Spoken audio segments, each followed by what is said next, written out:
akong bahin mga kaigsunan, mao ang pagilaila sa atong nailhan nga speaker. Apan usa siya ka resulta sa inahan nga mainampuon.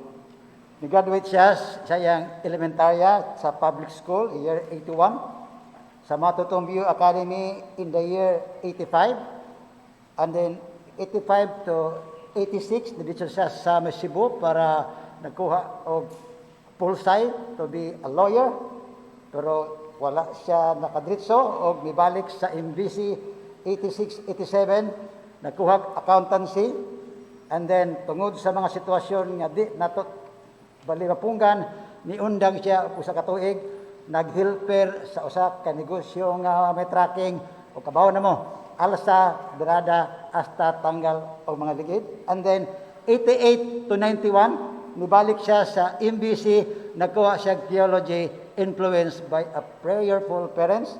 And then sa pag-graduate niya, nahimo siyang layman, pastor sa SMM from 91 to 94, and from 94 to 99 nag-eskwela siya og Bachelor of Laws, and then nag-graduate siya sa 1999, and then 2000 he passed the bar exam, and then nahimo siyang practicing lawyer from 2000 to 2013, and then nibalhin siya sa Sarangani Provincial Capital as legal officer from 2013 to 2016, and then during that time nag-apply siya as a judge o na-confirm siya sa 2016 up to the present.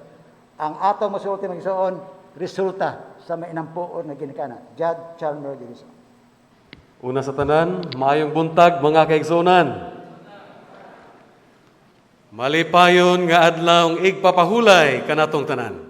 Ako sang pasalamatan ang mga kaigsuunan nato nga naghatag sa mensahe pinaagi sa awit. The SGQ family, Salonga, Gevieso, and Quijano family. Natapok tungod sa atong handom nga ang atong mga kabataan. Mahimong mabansay, mabuhat sa Ginoo. Pinaagi natong mga upat ka mga bata sa atubang, mamuto sila nagsugod. The Savior's Gems Quartet, nga nagsugod pa sa nag-edad og 5 anyos, 6 anyos, hangtod karon. Nagpangidaron na og 10 anyos, nanay 13 anyos, dalaygon ang Dios. Nini kabuntagon makigsunan, sa di pa ko magpadayon, ako sang i-shout out ang atong mga kaigsuunan nga naminaw diha sa atong Facebook Live o sa atong YouTube. Makaigsunan, happy Sabat sa diha kaninyo.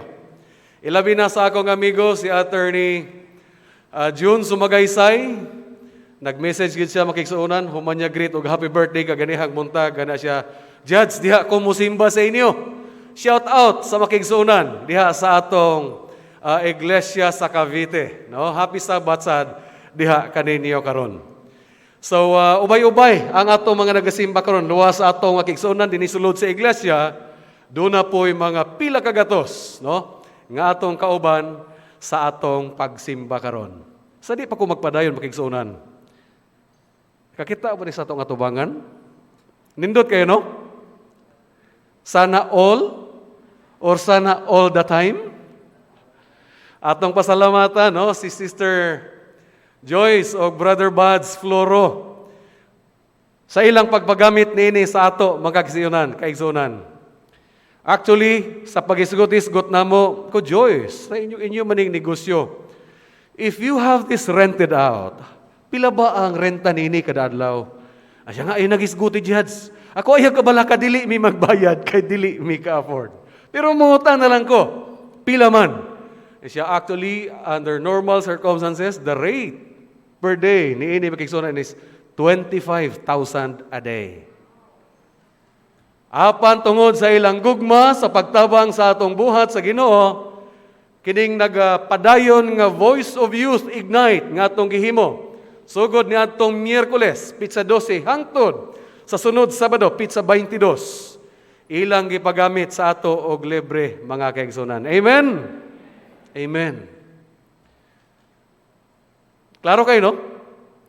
Naghandom ba mo mag-igsoon nga unta, permanente na ni? Kinsa man ang gusto nga permanente na ni be? Let me see the hands of those. Amen. Praise God. Kitang tanan. Kinsay dili gusto? Awa, gyud. So meaning all of us. Sana all the time. Sana all the time. Actually, dili lisod mga igsoon. Dili lisod. Ako gipangutana si Joyce, Joyce, how much does this cost? Nga actually judge, gamay lang na siya, pero ang whole set ana, kining atong gigamit ron is only 5 by 7 slots, kits. Yeah, pero ang standard kinatibuk-an ana is 9 by 12 kits. And it is only 800,000 pesos. Uy, gamay ra man di ay. Di ba? Gamay ra? Amen? Una-una baya ninyo, kanang atong building diha, that's over 6 million. Naglisod ang simbahan, wala? Wala. Kanang building diha sa likod, that's over 5 million.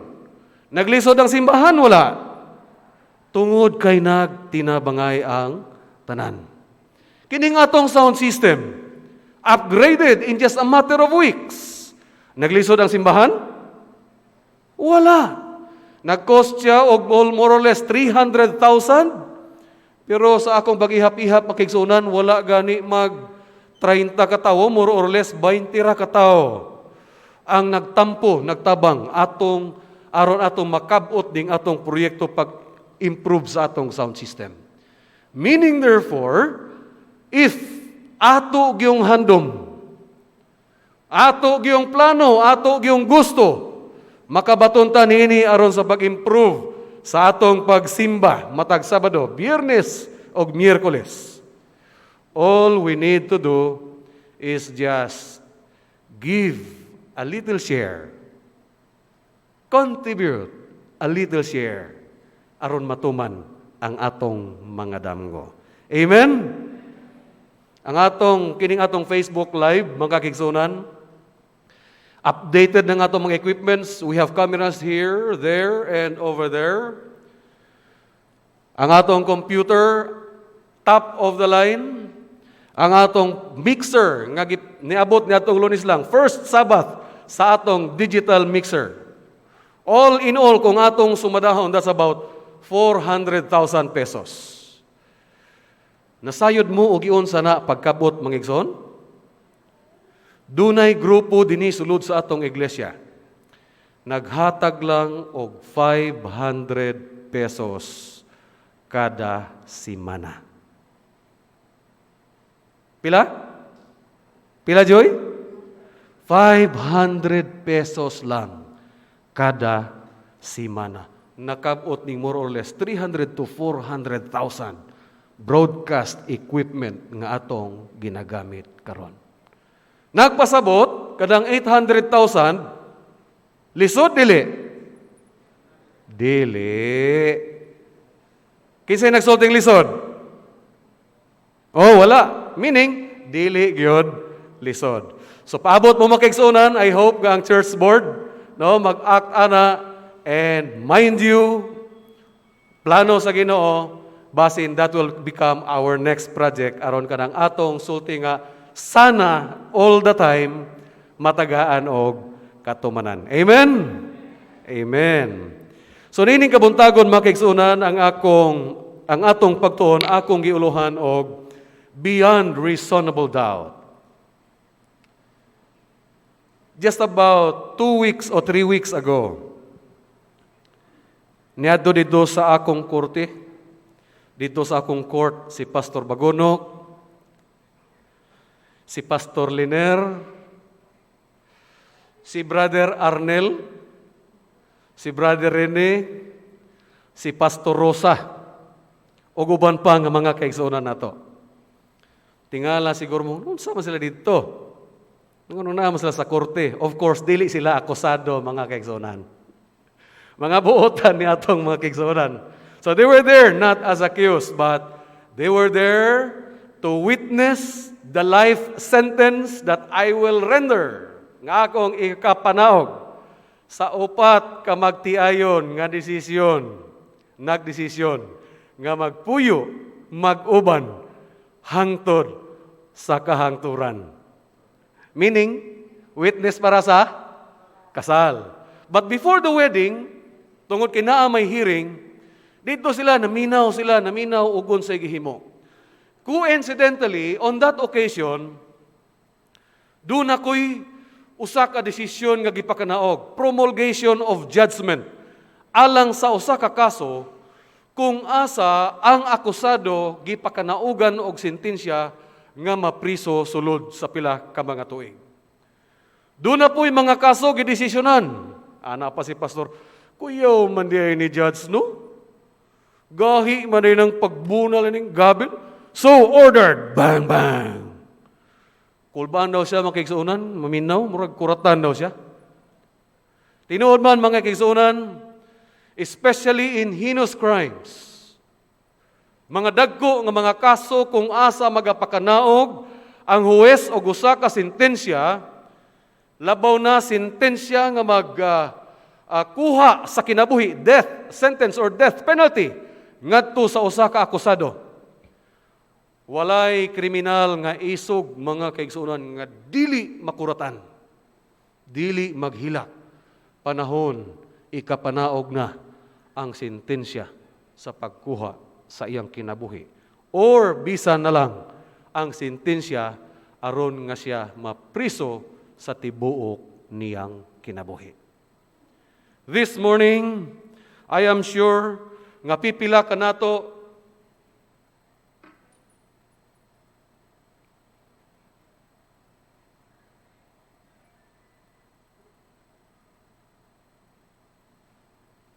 di man mo abante.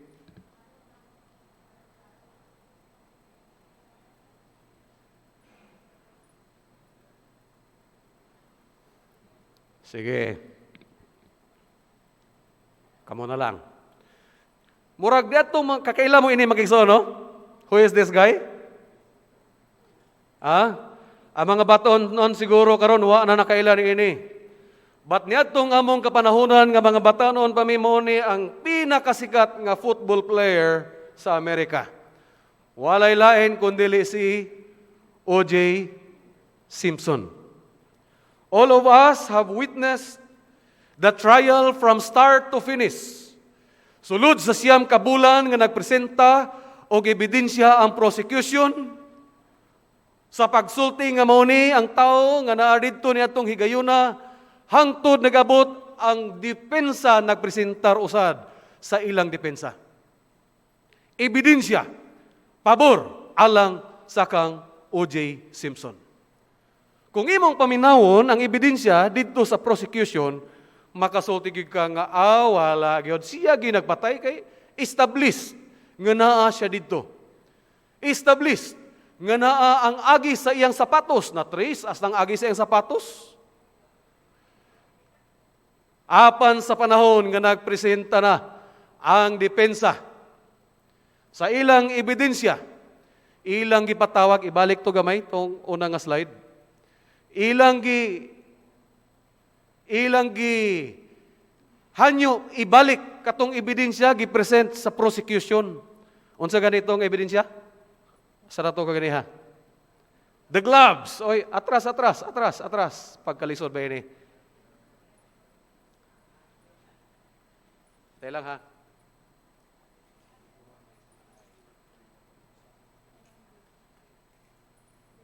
Na. Okay.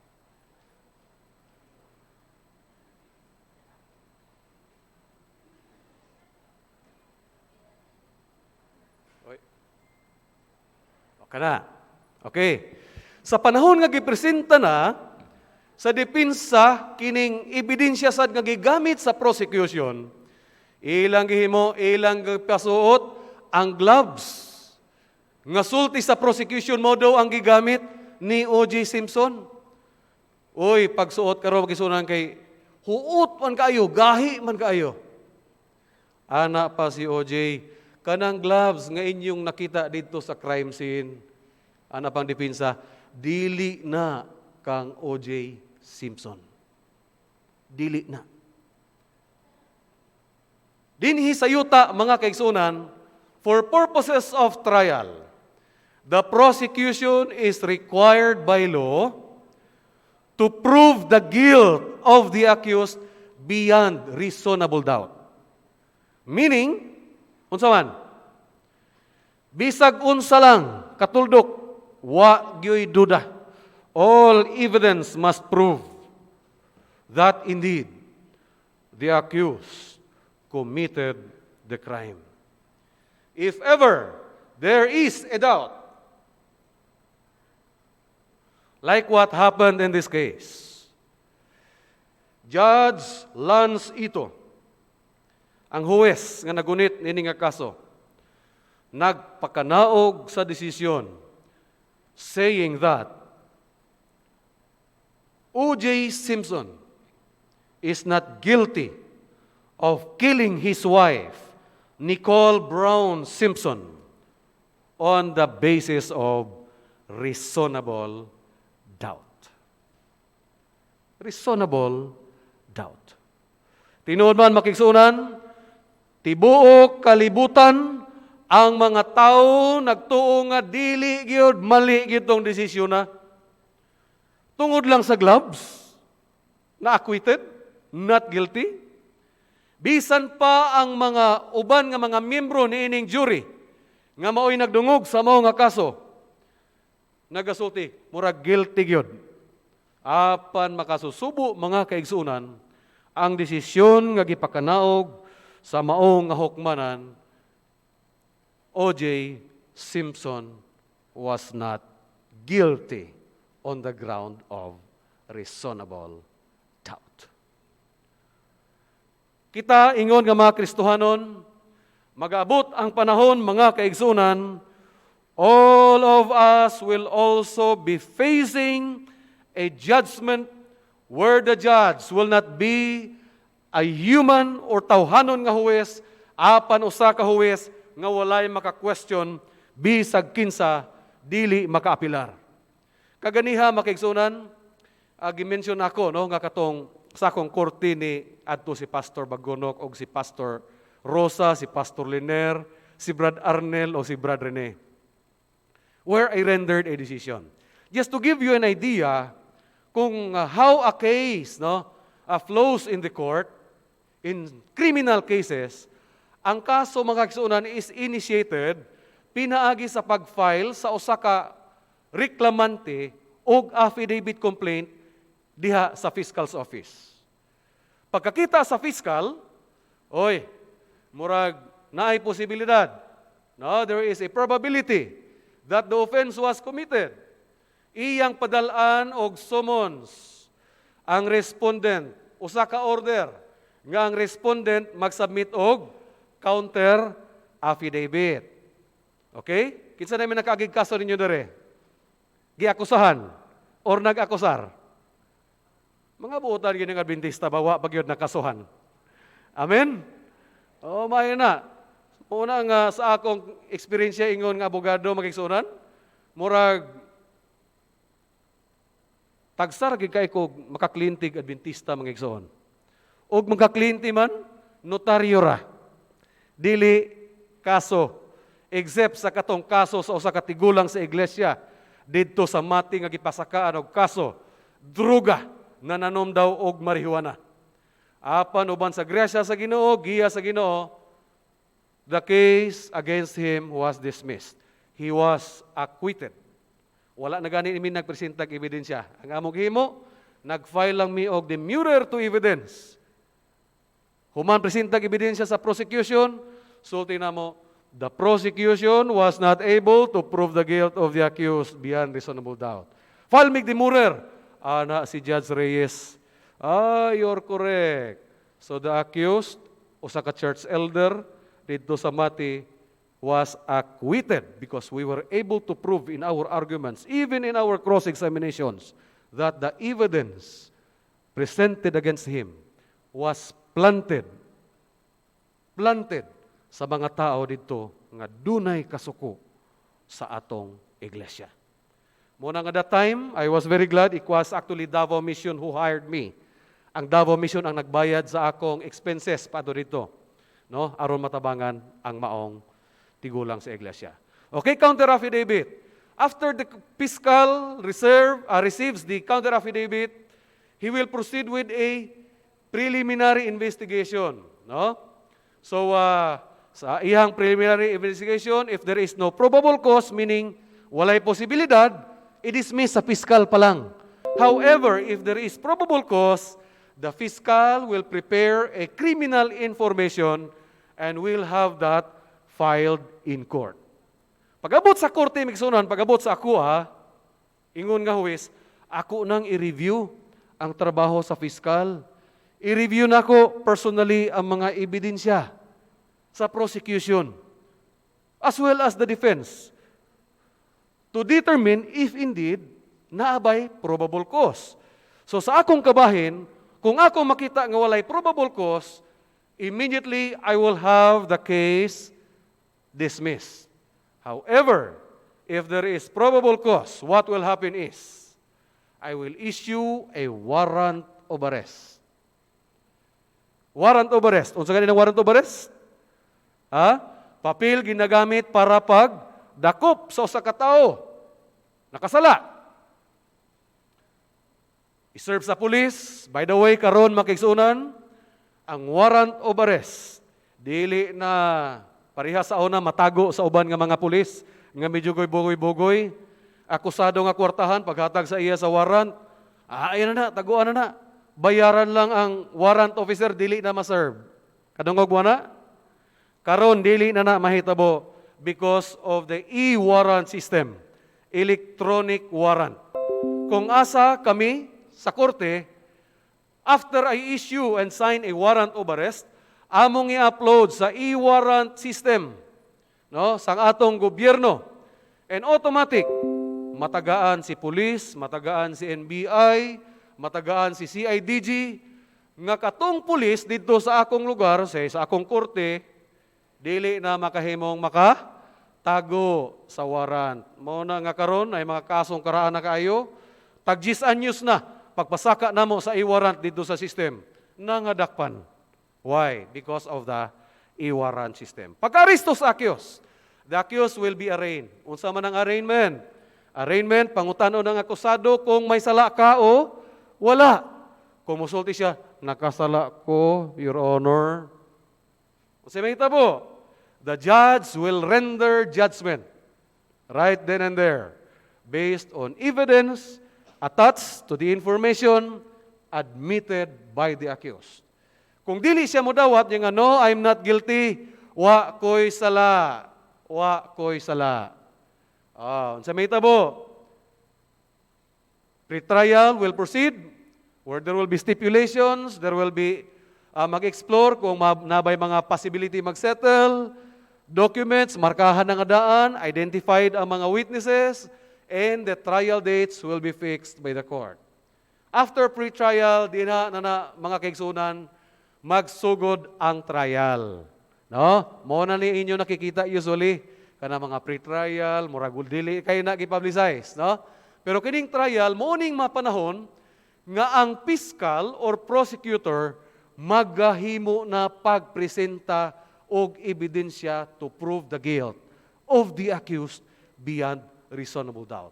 Human sa prosecution or sa complainant, mo presenta pod ang akusado. Unsang i-presenta? Ebidensya pod nga pabor sa iyaha. After the presentation of evidence, the case will be submitted for decision. Wala na'y hearing. Ang court, ang judge, mga kaigsunan, musugod na pag-review sa kaso. Magsugod na pag-prepare sa desisyon. Iyang basihan ang tanan nga facts as proven during trial. Laws applicable, then comes up with a decision. During the preparation of the judgment, ang judge iyang i-consider ang tanan nga sirkumstansya nagpalibot sa panghitabo nga mo'y hinungdan sa kaso. Diha, naay magitawag nato mitigating circumstances. Unsa man ang mga mitigating circumstances? Mo na mga sirkumstansya nga makapaubos sa imong kaso, makapaubos sa penalty. Like for example, katong isulti nako ganyan ni amin. Ni amin. That's what you call a spontaneous plea of guilty. Makapaubos na sa sentensya mga igsoon. Makapaubos. Kung walay aggravating, didto gyud na sa minimum ang imong penalty. Ug uban pa nga mitigating circumstances. Napoy gitawag aggravating circumstances. Unsa man na aggravating, mao na mga circumstansya makapasaka og penalty. Nga kung walay mitigating circumstance, tungod sa aggravating circumstance, mabutang sa maximum ang imong penalty. Unsay example ana? Pag-commit sa crime, hubog ka. Under the influence of liquor is an aggravating circumstance. Abuse of authority, that is an aggravating circumstance. Unsa pa? Napoy mga justifying circumstance. Unsang justifying mo ni mga circumstansya makaigsunan nga maga-justify sa imong gihimo. Meaning, sala unta to, pero tungod kay naay justifying circumstance, justified. Sad-an ka, agihimo nimo, pero dili ka sad-an. Justified ang imong gihimo. Naapoy mga exempting circumstance. Exempting. Mo ni mga circumstansya nga tungod sa presensya nini nga circumstance, bisan pag nahimo sa usa ka tawo ang salaod, dili siya mahimong criminally liable. Like for example, edad 9 anyos nakapatay. Di ba? That's age. Or kini, justifying circumstance. Naa ka, gatubang ka. Dunay usa ka tawo nga kita gid nimo nga duslakan o kutsilyo ang imong anak nga kauban nimo. Unsa imong himon? Tan-awon mo lang? Brad? Of course, dili pwede. Agoy, estudyante man ni Kuya M, bikan pa. Na disgrasya. Patay. May sala? Wala. Why? Your act was done in defense of a relative. Or ikaw mismo, giatake ka. Unsa imong himuon? Mapasumbag ka lang, ter? Ha? Mapasumbag ka lang? Siguro bisag sa ako, akong pagkatao, makaigsunan, murag, di gyud ko makaako. I have to defend myself. If in the process of defending yourself from an unlawful aggression, nga dili ikaw ang hinungdan without provocation, imong na-harm o naka-inflict ka og injury sa tao nga moatake unta sa imo, that is a justifying circumstance. What circumstance? Self-defense. Kung imo nang mapamatud-an all the elements of self-defense, you are justified and dili ka mahimong criminally liable sa imong gihimo. Nining kabuntagon mga kaigsunan, let's talk about the judgment day that all of us are going to face. Kung atong basahon ang balang kasulatan mga kaigsunan, there are several things that we should know about a judgment day. Judgment day is a certainty. Kung atong basahon ang balang kasulatan, Binuhatan, Kapitulo 17, versikulo 31, nagaingon, "For He has set a day when He will judge the world with justice by the man He has appointed." Hebrews 9:27, "Just as man is destined to die once, and after that, we will what? All face judgment." 2 Corinthians 5 verse 10, "For we must all appear." Kinsa man maigsoon? Sulti daw? Kinsa na? We must all. Kitang tanan, walay exempted. Bisan pa ang atong mga pastor.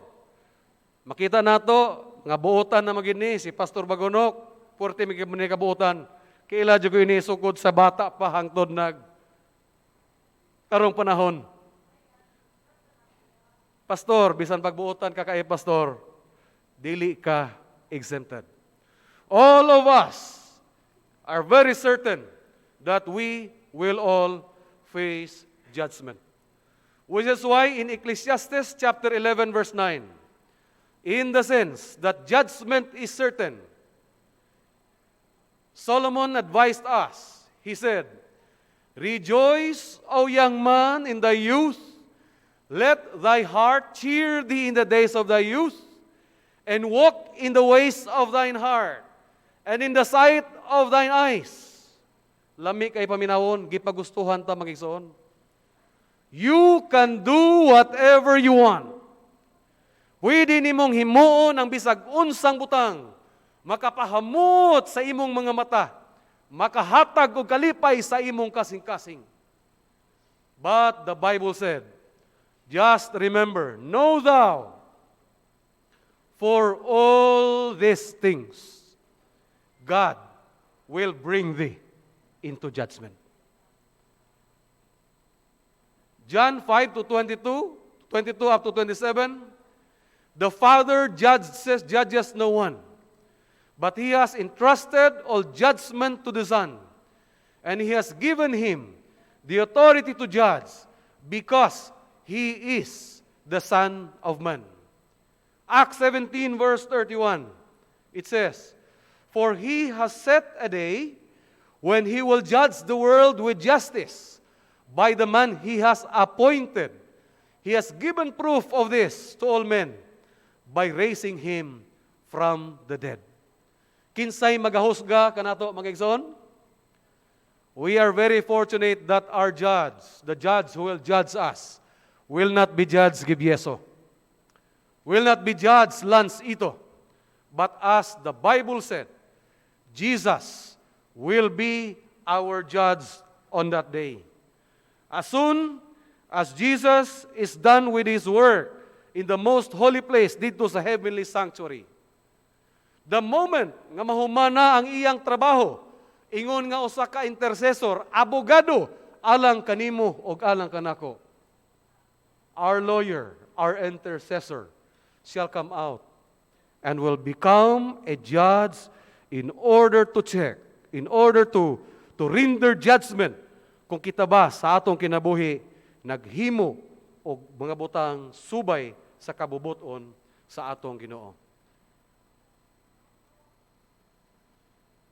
As I have mentioned earlier, katong kaso ni O.J. Simpson kaganiha, it was handled by this judge. His name is Lance Ito.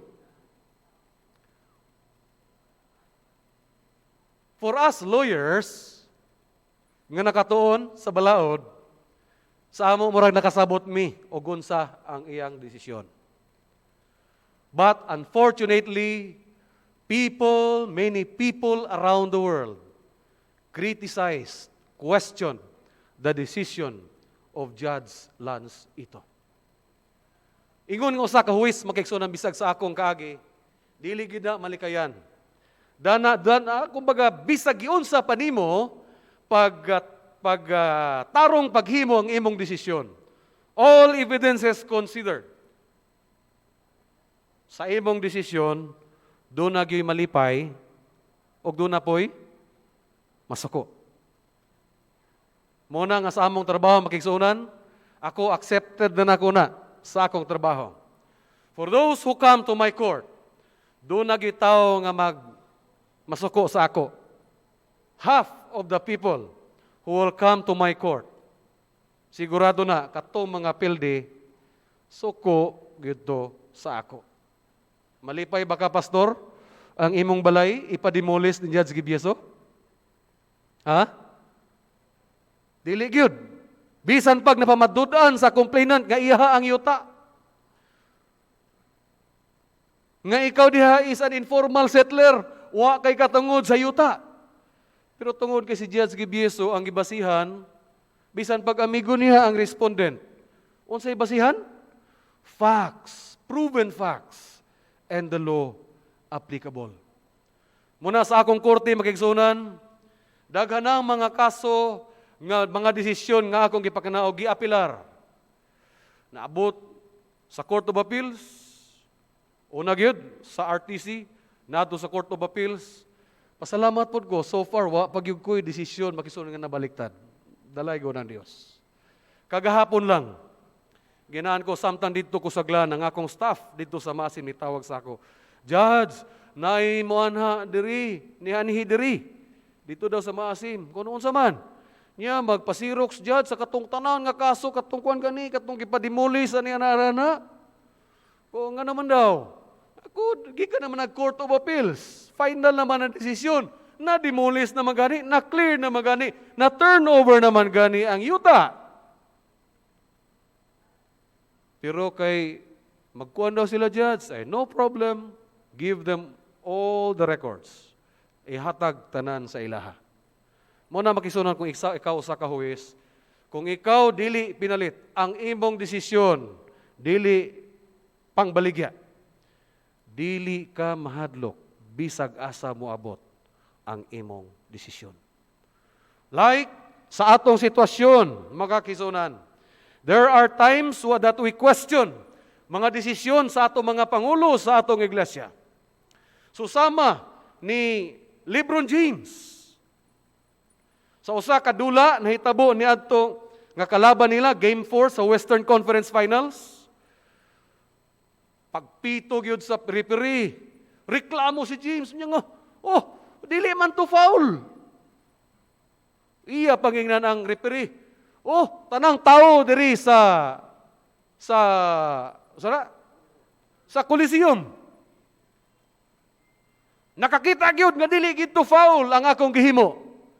Pero niana pang referee, bisan pa 100,000 katao, musulti palibot, nga dili foul ang imong gihimo.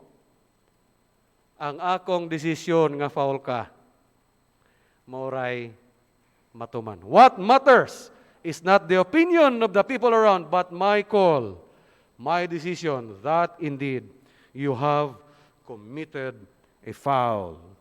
Mga kaigsunan, ato bayang hinumduman, susama sa referee, nga bisan pag superstar ang iyang kaatubang, ang atong Ginoo si Ginoong Hesus, the moment He renders decision, we will have no right to question the decision that He will render, He will promulgate on the day of His coming. Unsa may mahitabo, mga kaigsunan, pag-abot niya ng adlaw sa paghukom. What will happen? Of course, sumala sa atong isulti kaganiha, the moment nga si Ginoong Hesus na humana sa iyang trabaho, didto sa most holy place, nag-review sa ato mga kinabuhi, the moment He comes out of that most holy place, He will already come out as a judge in order to render decision. Just like sa mga huwis sa yuta, kanang among ginahimo panahon, 60 days nga gihatag sa balaod, sa konstitusyon, pag-draft sa konstitusyon, sa desisyon, mura na siya preliminary investigation, Pastor. The decision actually was made prior to the promulgation. Muna nga pag-abot, susama sa dini, pagbalik sa atong Ginoo makisunan, yes, there will be lots of noise. So sa gisulti pa sa balang kasulatan, sa unang Tesalonica 4:16 hangtod sa 18, there will be lots of noise. It is coming. Christ and His angels will return, and that will be very visible to all. The trumpet will sound. Those who died in the Lord will rise from their graves, and we who are alive in the Lord will be caught up together with them to meet the Lord in the air. Then, mauman niya na magsunan mahitabo ang gisulti sa balang kasulatan. Pagagahinon sa Ginoo ang makatawhan sa iyang atubangan. Right then and there, iyang ibutang sa tuo ang mga karniro ug ibutang sad niya sa wala ang mga kanding. Meaning, mga sungayan nga mga Adventista, mga sungayan nga mga Kristohanon. Sa pagbutang sa Ginoo didto sa ila sa wala, again they will start to question God. Unsay lang imon, uy, nganong tigulang ko sa iglesia, nganong diriman ko? Sumala pa sa pinadayag 20 mga kaigsuonan, then I saw a great white throne, and him who was seated on it. Earth and sky fled from his presence, and there was no place. And I saw the books were opened. I saw the dead, great and small, standing before the throne, and books were opened. What were the books that will be opened? The book of life and the book of remembrance. Listahan mga kaigsuonan sa kung giunsa nato pag kinabuhi dinhi sa kalibutan panahon sa kita nagkinabuhi pa. 2 Corinthians 5 verse 10, unsa nga itong makita dito sa libro mga kaigsuonan? For we must all appear before the judgment seat of Christ, that everyone may receive the things done in his body according to that he had done, whether it be good or evil. Romans 2, 6 and 7. God will give to its person according to what he has done. To those who by persistence in doing good seek glory, honor, and immortality, he will give eternal life.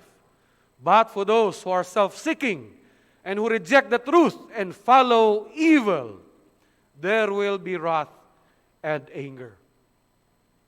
Alas sa makatawhan makigsuonan, nga nagtugyan sa ilang timbuk, nga kinabuhi diha sa atong Ginoo. A crown of life shall be given to them by no less than our God Himself. Question, mga kaigsuonan. What if judgment will be done today? Are you ready to face judgment? Are you ready? Kung ablihan ang libro sa kinabuhi, libro, Book of Remembrance, in our presence today, unsa kaha mga kaigsuonan ang mabasa diha sa libro, record sa atong kinabuhi. Inikabuntagon, Ecclesiastes 12, verses 13 and 14 gives us this advice. Let us hear the conclusion of the whole matter. Fear God and keep His commandments, for this is the whole duty of men. For God shall bring every work into judgment, with every secret thing, whether it be good, whether it be evil. Nining kabuntagon sa atong taliwala mga kaigsuonan, basin og naay mga pipila dinhi kanato. For a very long time, yes, naata sa simbahan matag Sabado. Apan duna kitay mga tinago sa atong kasing-kasing. Gihambin nga kasuko sa atong mga kauban sa atong iglesia.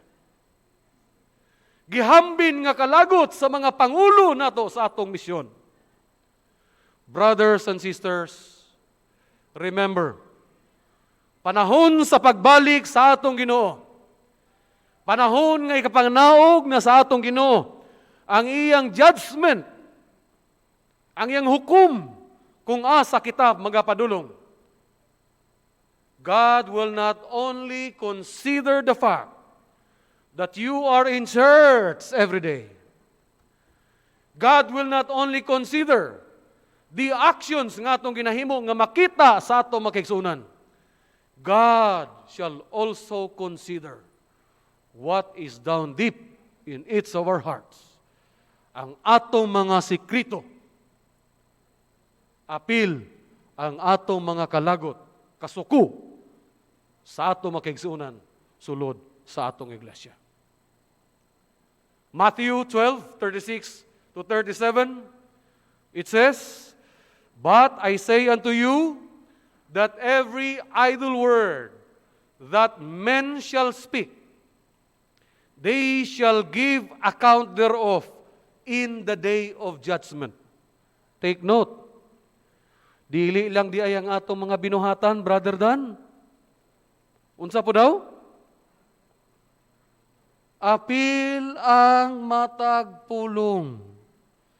Every word. Mga walay pulos, nga mga pulong, magagula, gikan sa atong mga ngabil, they shall give account thereof in the day of judgment.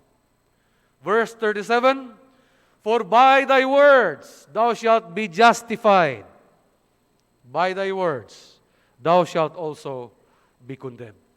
Luke 12, verses 2 and 3, "For there is nothing covered that shall not be revealed, neither hid that shall not be known.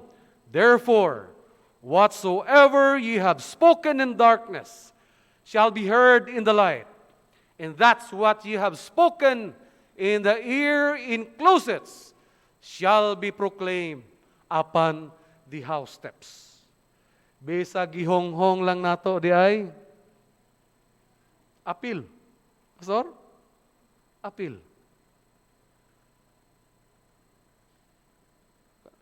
Kaya na nato sa atong tapat simbahan. Honghong lang ha. Kamurag, gitunog, di ba? Sulti oh. Sa ato? "Ye have spoken in the ear, in closets." Nitago pagid sa closet, gihonghong pagid dito sa dalunggan. Di ba? Sekreto gyud. "But on the day of judgment, whatever it is, bisag unsa ang atong pamulong, nga gipangdaot alang sa katawhan, pagpangdaot sa uban, paninglon kita sa atong Ginoo, mga kaigsunan." Which is why this morning, brothers and sisters, it is important, if we want to be ready for the coming of the Lord, let us try to ask ourselves. I would like to relate to you a story. Usa ka istorya ni Mr. Steve Winger, gikan sa Lubbock, Texas. Estudyante pa siya makigsunan. Abot ang adlaw alang sa ilang final examinations. The subject was logic, Pastor, philosophy. Ana ilang po sa professor. Okay, tagaan ta mo og pribilehiyo. During the exam, tagaan ta mo og tsansa. You can bring as much information to the exam. Basta makapaigo lang sa usa ka papel. So pagsulti sa professor pagisunan, tanan nga estudyante, himo dai kodigo, pinapino. No, sa ato sa una, Brad, kalataw, di ba? Illegal man ang, di ba ma'am? Dili pwedeng kodigo, no? Pero kini sulti man sa teacher, pwede mo maghibog kodigo basta isa lang ka panid. Maigo lang sa isa ka panid. Himo sila makigsunan. Sulat tanan. Nagabot ang exam. Everyone brought their kodigo. One sheet of paper. Paghatag sa exam, pero nahi usa ka estudyante, medyo bright. Ang iyang gihimo, iyang papel, Brad, walay sulat. Walay sulat. Pero gisulti sa professor, basta maigo lamang sa isa ka papel. Nagdala siya iyang amigo nga bright kaayo nga higher student. First year pa man to sila. Fourth year, niya uno ang grado sa logic. Iyang gidala, butang niyang papel dito sa tapad siyang bangko. Pagbutang dito, patong lang kadiha. Sir, kaigo lang sa isa ka papel. Tinuod man makigsunan? Samtang ang uban, nagbasa sa question, nagpalak-palak pa, ukay dito sa ilang kodigo. Basa man to. Katong bright nga bata, medyo maro-maro, simple lang. What is a subaltern? Dictate na yun to. Uno ang grado mo, memorize ang libro. Cover to cover. Igo sumadahon magisunan. Wa siya gihimo, nagdala lang siya sa usa ka tawo nga kahibalo sa tanang tubag. At the end, he was the only student to receive an A in their class. Nining kabuntagon, yes, if we talk about Judgment Day, mga kigsunan, murag lisod gyud. Bisan ako sa akong kagalingon, if I look at myself, I have lots of weaknesses, Sister Joy. I have lots of failures in my life. Nga kung akong tanawon, akong saligan ng akong kaugalingon, wa jud ko'y sarang mahimo, mga kaigsunan. But this morning, brothers and sisters, God is knocking at the door of your heart. Don't worry about your past. Don't worry about your weaknesses. All you need to do today is just surrender your life fully to Jesus. It is not enough that we read the Bible every day. It is not enough that we memorize the Bible from cover to cover. The most important thing that we should do today is to open our hearts. Let the Lord take control of our hearts. Let Jesus change our hearts.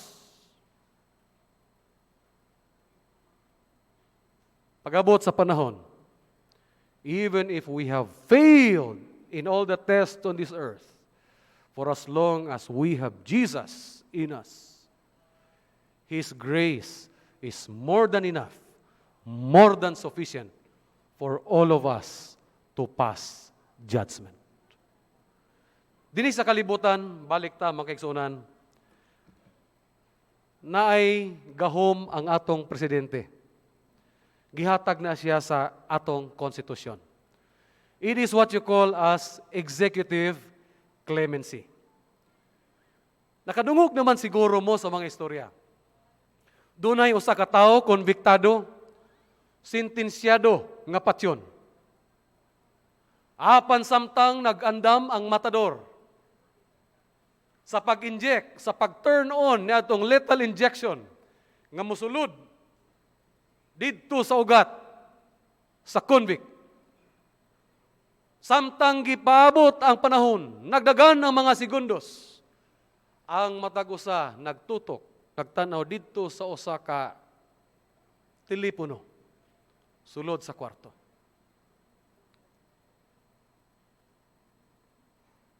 What is in that phone? That phone will deliver the message of the President granting executive clemency. Pardon, absolute pardon. Aron nga kining konbiktado maluwas gikan sa kamatayon. Mga kaigsuonan, we have one who is better than our President. Jesus Christ. All we need to do is just come to Him, surrender our lives to Him, change our lives, dedicate our lives to Him. And if we do that, I am sure all of us will pass the judgment day. To close, I would like to call on our kids, the SGQ family, Savior's Gems Quartet, to sing for us a song entitled Changed. Kini nga amahanon makigsunan nagaingon, in only a moment, in a twinkling of an eye. At the sound of the trumpet, we shall see him come. In only a moment, God can change you. God can change us. God will save us. If only we put all our trust in Him. May the Lord bless us as we continue to serve Him. And may the message of the song today change, pagbag-o sa atong kinabuhi, pagtugyan diha sa atong Ginoo, will be our prayers as we continue to serve the Lord, especially during these perilous times.